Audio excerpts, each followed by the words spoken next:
Akota bridge પર car ચાલક નબીરાએ અકસ્માત સર્જી બ્રિજ પર બેસેલા લોકોને અડફેટે લીધા હતા. અકસ્માતમાં એક યુવકનું ઘટના સ્થળે મોત નીપજ્યું હતું. વડોદરા શહેરમાં આવેલા અકોટા બ્રિજ પર ગમખ્વાર અકસ્માત સર્જાયો છે, જેમાં કાર ચાલક નબીરાએ બ્રિજ પર બેસેલા લોકોને અડફેટે લીધા હતા. આ અકસ્માતમાં આકાશ નામના યુવકનું ઘટના સ્થળે મોત થયું હતું. અકસ્માતને લઈ ઘટના સ્થળે લોકોના ટોળા એકઠા થયા હતા. અકસ્માતમાં અન્ય 3 થી 4 લોકો ઈજાગ્રસ્ત થયા હોવાનું પણ સામે આવ્યું છે. ઘટનાની જાણ થતાં ડીસીપી લીના પાટીલ અને પોલીસ અધિકારીઓ ઘટના સ્થળે પહોંચી કાયદેસરની કાર્યવાહી હાથ ધરી હતી. પોલીસે કાર ચાલક નબીરાની ધરપકડ કરી હતી. અકસ્માતની ઘટનાને લઈ કાર ચાલક યુવક ચોધર આંસુએ રડી પડ્યો હતો. પોલીસ તપાસમાં અકસ્માત સર્જનાર કાર ચાલક નશામાં હોવાનું સામે આવ્યું હતું અને કાર ગોધરા પાસિંગની જણાઈ આવી હતી. પોલીસે ઈજાગ્રસ્તોને તાત્કાલિક હોસ્પિટલ ખસેડ્યા હતા. મૃતદેહને હોસ્પિટલ પોસ્ટમોર્ટમ માટે ખસેડાયો હતો. આ ઘટનામાં ઈજાગ્રસ્ત યુવતીએ ફરિયાદ નોંધાવી હતી કે MBAનો અભ્યાસ કરનાર 24 વર્ષીય આકાશ રાકેશભાઈ ચોબલેને ગંભીર ઈજા પહોંચતા ઘટના સ્થળે મૃત્યુ નીપજ્યું હતું. આ બનાવમાં અન્ય 2 યુવતી આસ્થા પરીખ અને પ્રીતિ શર્માએ પણ ઈજા પહોંચતા સારવાર અર્થે હોસ્પિટલ ખસેડવામાં આવી હતી. અકસ્માત કરનાર કલ્પ પડિયા અને તેની ફિયાન્સીની હાલ પોલીસે અટકાયત કરી વધુ તપાસ હાથ ધરી છે. ગત રાત્રિના 12:30 થી 1:45 વચ્ચે અકોટા પોલીસ સ્ટેશન વિસ્તારમાં આવેલ અકોટા બ્રિજ ઉપર એક કલ્પ કનકભાઈ પંડ્યા નામના ઈસમે એના કબજાની 4 વ્હીલ ગાડી બલેનો નંબર GJ06KH 762ની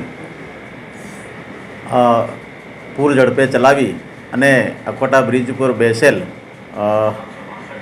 આકાશ રાકેશભાઈ ચોમલ તથા આસ્થા નયનભાઈ પરીખ અને પ્રીતિ રાજેન્દ્રભાઈ શર્મા જેઓ ત્યાં અકોટા બ્રિજ ઉપર બેસેલ હતા, તેમને સાથે અકસ્માત કરી ગંભીર ઈજા પહોંચાડતા આકાશ રાકેશભાઈ ચોમલનાઓનું મોત નીપજાયેલ, જે બાબતે અકોટા પોલીસ સ્ટેશનમાં ગુનો નોંધી આગળની કાર્યવાહી કરવામાં આવેલ છે.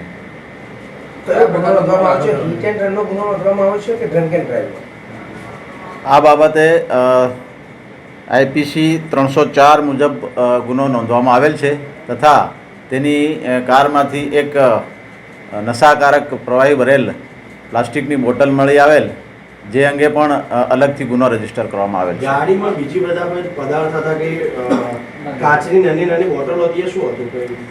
એ પણ ત્યાં FSLને રૂબરૂ બોલાવી અને ચેક કરાવેલ છે અને એને કબજે લઈ અને વધુ તપાસ માટે FSLમાં મોકલેલ છે અને જે પણ FSLનો રિપોર્ટ આવશે આધારે આગળની કાર્યવાહી કરવામાં આવશે. એનું બેકગ્રાઉન્ડ હાલમાં એની એ બાબતે તપાસ ચાલુ છે, પૂછપરછ ચાલુ છે. કાર ચાલકે નશો કરેલો હતો એવું કંઈ જાણવા મળ્યું? હાલમાં એની તપાસ કરાવેલ, મેડિકલ તપાસ કરાવેલ, એમાં પ્રાથમિક દ્રષ્ટિએ એવો કોઈ રિપોર્ટ આવેલ નથી. તેમ છતાં એના બ્લડના અને એ સેમ્પલ લીધેલ છે અને એ FSLમાં મોકલવામાં આવે. પેટ્રોલિંગ ચાલુ જ છે અને એ માટે કડક કાર્યવાહી કરવાની ચાલુ જ છે.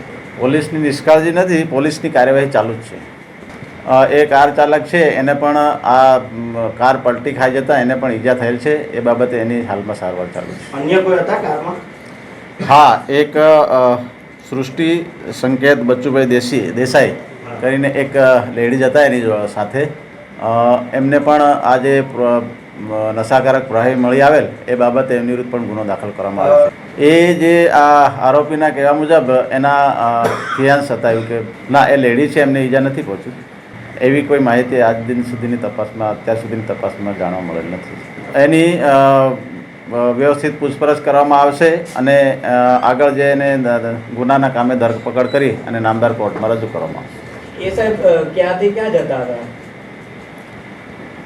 એ જે આરોપીની પૂછપરછ દરમિયાન માંજલપુરથી જમીને નીકળ્યા હતા અને ઘરે જવા નીકળ્યા હતા એવું કેવું છે. ઓવરસ્પીડનો મામલો હોઈ શકે છે આમાં?